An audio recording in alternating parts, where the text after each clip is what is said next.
Hello बच्चों। यहां लिखा है if resultant of all external forces acting on the system of particle is zero. अगर एक्सटर्नल फोर्सेस जीरो होते हैं तो linear momentum must be conserve. Clear है? मैं भी आपको समझाता हूं डायग्राम बना करके भी। एंगुलर मोमेंटम हो सकता है कि कंजर्व ना हो क्योंकि रिजल्टेंट फोर्स जो जीरो है, लेकिन अगर वो अपोजिट एक्ट हो रहे हैं, दो फोर्सेस उनके मैग्नीट्यूड सेम है और दोनों के लाइन सेम नहीं है, तो एंगुलर मोमेंटम कंजर्व नहीं होगा। अभी आपको समझाता हूं। Then from an inertial frame one can surely say that. अब जैसे इसमें यही लिखा है कि linear momentum kinetic energy, angular momentum potential energy. तो देखो, समझो सबसे पहले बात को, मान लो ये हम एक रॉड ही ले लें और इस रॉड पे एक फोर्स हम लगा दें यहां कहीं पे एफ, और एक फोर्स लगा दें यहां कहीं पे F.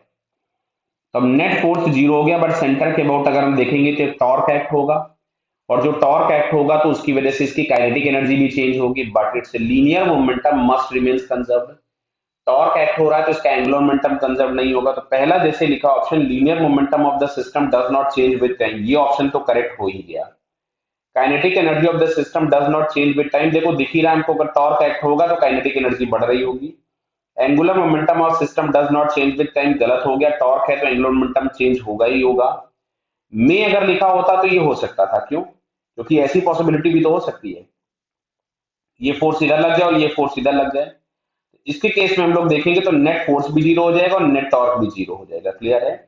Potential energy of the system does not change with time. नहीं, अब हो सकता है कि जैसे मान लो यहीं कहीं पे दो पार्टिकल्स थे, ये m1 मास का और ये यहाँ पे m2 मास का।